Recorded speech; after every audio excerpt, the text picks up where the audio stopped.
Hello friends, welcome to our YouTube channel. Last ఎపిసోడ్లో చూస్తే hero tension పడుతూ ఉంటాడు కదా పిల్లాడి గురించి.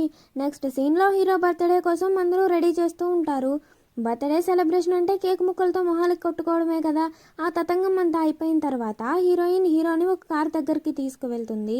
చిన్నప్పటి విషయాలన్నీ గుర్తు చేసి మనం మళ్ళీ కలిసామని షేక్ హ్యాండ్ ఇస్తుంటే హీరో దగ్గరగా తీసుకుని ఒకవేళ ఆ పిల్లాడు నేను కాకుంటే అని అడుగుతాడు. ఏం పర్లేదు, ఒకవేళ కాకపోయినా నాకు నువ్వే చాలా ఇంపార్టెంట్ అంటుంది. ఇంకా అందరూ సంతోషంగా ఉంటారు కపుల్స్గా. ఇంత సంతోషంగా ఉన్నప్పుడు ఏదో ఒక బీభత్సం జరగాలి కాబట్టి హీరోయిన్కి కాల్ చేసి నేను నిన్ను బాగా మిస్ అవుతున్నాను అంటాడు. అందుకు హీరోయిన్ కూడా సంతోషంగా నేను నిన్ను బాగా మిస్ అవుతున్నాను, సరే ఒక ప్లేస్లో మీట్ అవుదాం అనుకుంటారు. హీరోయిన్ బస్ స్టాప్లో ఎదురు చూస్తూ ఉంటుంది. హీరో సంతోషంగా వస్తుండగా కార్ డ్రైవమని వచ్చి హీరోని గుద్దేస్తుంది. పాపం హీరో ఆ ఒక్క దెబ్బతో పైకి ఎగిరి పడతాడు. ఇక్కడేమో హీరోయిన్ నైట్ అయినా కూడా హీరో కోసం అక్కడే ఎదురు చూస్తుంటుంది. ఒక పోలీస్ అన్నయ్య వచ్చి నైట్ అయిపోయింది, ఇక్కడ ఉండడం అంత సేఫ్ కాదు, ఇంటికి వెళ్ళమని చెప్తాడు. మరోవైపు హీరోని హాస్పిటల్లో చూపిస్తారు. ఫేస్ బాగా డ్యామేజ్ అయిపోయింది, క్రిటికల్ కండిషన్ లో ఉన్నాడని చెప్తారు. హీరోయిన్ కేమో హీరో అసలు ఏమైపోయాడో తెలియక ఏడుస్తూ ఉంటుంది. అందరూ ఒక చోట కూర్చుని కంగారు పడుతుంటారు. యోలాంగ్ ఫోన్ ఏమో క్రాక్ అయిందని రిపేర్ చేపిస్తూ ఉంటాడు. బాగవగానే ఒక కాల్ వస్తుంది. వెంటనే యోలాంగ్ పరిగెట్టుకుంటూ హాస్పిటల్కి వెళ్తే హీరో బాడీ మొత్తం కట్లతో ఉంటుంది. అలా చూస్తూ ఉండగా రిపోర్టర్ ఫోన్ చేస్తుంది. హీరో ఎక్కడున్నాడు? హీరోయిన్ కంగారు పడుతుంది. అసలు ఎందుకని ఫోన్ లిఫ్ట్ చేయట్లేదు అని అడుగుతుంది.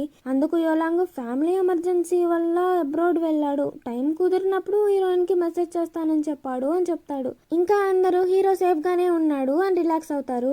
కాసేపటికి రిపోర్టర్ మళ్ళీ యోలాంగ్ కి కాల్ చేస్తుంది. హాస్పిటల్లో ఉండడం వల్ల కాల్ కట్ చేసేస్తాడు. వెంటనే అయ్యో ఎంత ప్రమాదం జరిగిపోయింది అని పరిగెట్టుకుంటూ బయటికి వచ్చేస్తాడు. ఇక్కడేమో రిపోర్టర్ తల కొట్టేసినంత పని అవుతుంది. వెంటనే వీడియో కాల్ చేసి నా కాల్ కట్ చేస్తావా, ఎక్కడ సచ్చావురా అని అడుగుతుంది. యోలాంగ్ ని చూస్తే వాష్రూమ్ లో కూర్చుని అంటే సారీ, నేను గ్రీన్ బటన్ ప్రెస్ చేయబోయి రెడ్ బటన్ ప్రెస్ చేసేసాను, లేకుంటే నేను నిన్ను ఇగ్నోర్ చేస్తాను అని నువ్వు ఎలా అనుకున్నావు అని మాట్లాడుతూ ఉంటాడు. రిపోర్టర్ ఏమో ఎందుకు ఇంత మొహమాట పడుతూ మాట్లాడుతున్నావు, అసలు ఎక్కడున్నావు అని అడుగుతుంది. యోలాంగ్ అంటే అది నేను పబ్లిక్ టాయిలెట్లో ఉన్నాను, నా నిజాయితీని ప్రూవ్ చేసుకోవడానికి నేనేం చేస్తున్నానో నీకు క్లియర్గా చూపిస్తాను అంటాడు. రిపోర్టర్ భయపడి అరే బాబు ఇలాంటి దిక్కుమాలిన వేషాలు వేయకు అని కాల్ కట్ చేసేస్తుంది.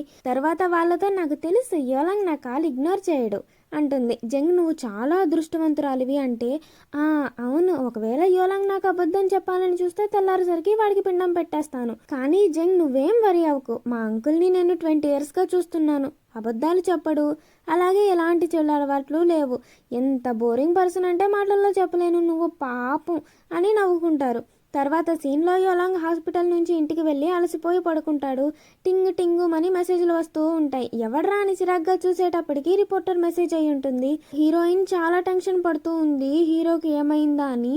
నువ్వు కాల్ లిఫ్ట్ చేయకపోయేసరికి నీకేమన్నా అయిందా అని కంగారు వచ్చింది, అందుకే వీడియో కాల్ చేశాను అంటుంది.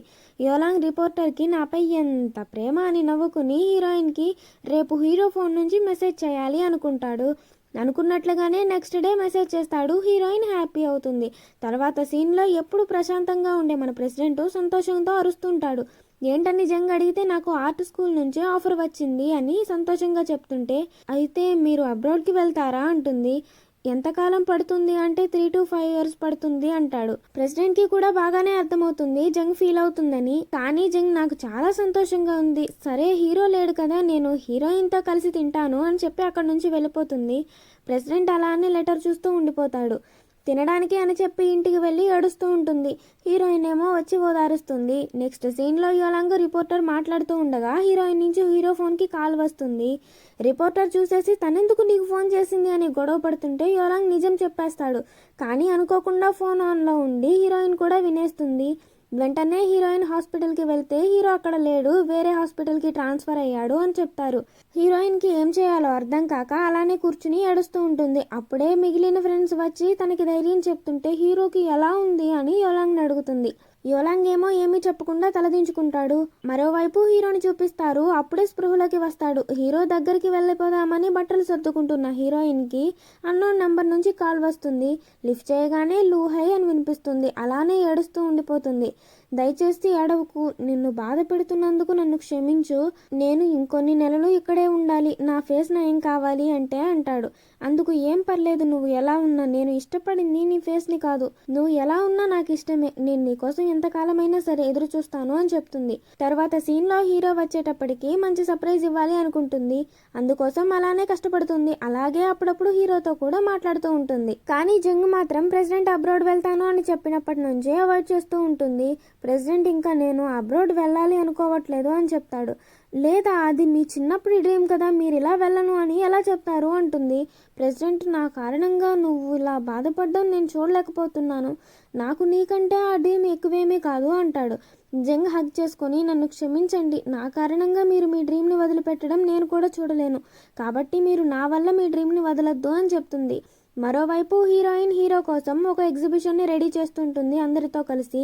మన యోలాంగ్ ఏమో సెట్ ఫర్ ఎగ్జామ్ రాసి ఈసారి నేను ఖచ్చితంగా పాస్ అయిపోతాను అని రిపోర్టర్ అంకుల్ అయిన మన ప్రెసిడెంట్తో సంబంధం మాట్లాడుతూ ఉంటాడు.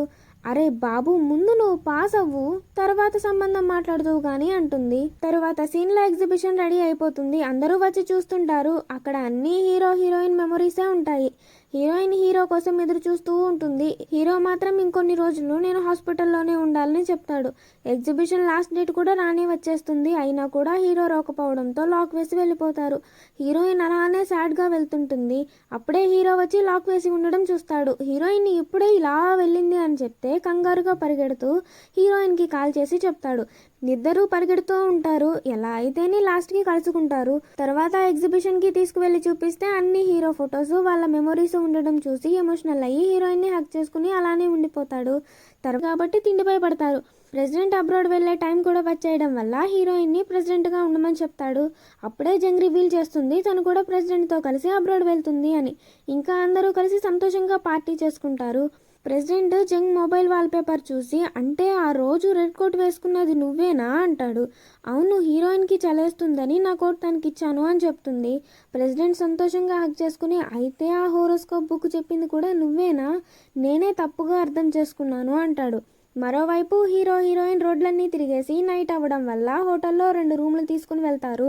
ఇలా వెళ్లారో లేదో కరెంటు పోతుంది. పాపం చీకట్లో ఒంటరిగా ఉండడానికి భయం వేయడం వల్ల ఇద్దరు ఒక రూమ్లో క్యాండిల్స్ వెలిగించుకుని అవి ఎలా వెలుగుతున్నాయా అని చూస్తుంటారు.